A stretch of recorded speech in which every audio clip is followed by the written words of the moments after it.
എങ്ങനെയാണ് ഇത് ഈ പണ്ഡിതന്മാർക്ക് ഒന്ന് കഴിയണതെന്ന് വെച്ചാൽ ഒന്ന് ഈ ഭാഗികമായ സത്യങ്ങൾ ആളുകളോട് പറയാം, അർദ്ധസത്യങ്ങൾ പറയാം. ഉദാഹരണം പറയുകയാണെങ്കിൽ സലാത്തില്ലേ, സ്വലാത്തുണ്ടല്ലോ. മൻ സൊല്ല അലയ്യ സ്വലാത്തൻ സല്ലല്ലാഹു അലൈഹി. ഒരാൾ ഒരു സ്വലാത്ത് ചെല്ലിയാൽ നബിക്കൊരു അനുഗ്രഹത്തിന് വേണ്ടി പ്രാർത്ഥിച്ചാൽ അയാൾക്ക് 10 അനുഗ്രഹങ്ങൾ ലഭിക്കുന്നതാണ്.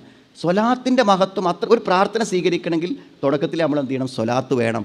എല്ലാ സന്ദർഭങ്ങളിലും സ്വലാത്തിന് വളരെ വലിയ പ്രാധാന്യമുണ്ട്, ഏത് സമയത്തും ചൊല്ലാം. പക്ഷേ ഈ സ്വലാത്ത് എന്താണെന്ന് ആളുകൾക്ക് അറിയാത്തതുകൊണ്ടാണ് സ്വലാത്ത് നഗർ വന്നതും അതേപോലെ തന്നെ സ്വലാത്ത് വാർഷികം വന്നതും സ്വലാത്ത് സംഗമം വന്നതും ഒക്കെ അർദ്ധസത്യങ്ങൾ. സ്വലാത്തുണ്ട് എന്നുള്ള സത്യത്തെ എന്ത് ചെയ്യാം? ദുരുപയോഗപ്പെടുത്തുമ്പോഴാണ് അത് പറ്റും. പ്രാർത്ഥനയ്ക്ക് ഉത്തരം കിട്ടൂലേ? പ്രാർത്ഥനയ്ക്ക് ഉത്തരം കിട്ടും.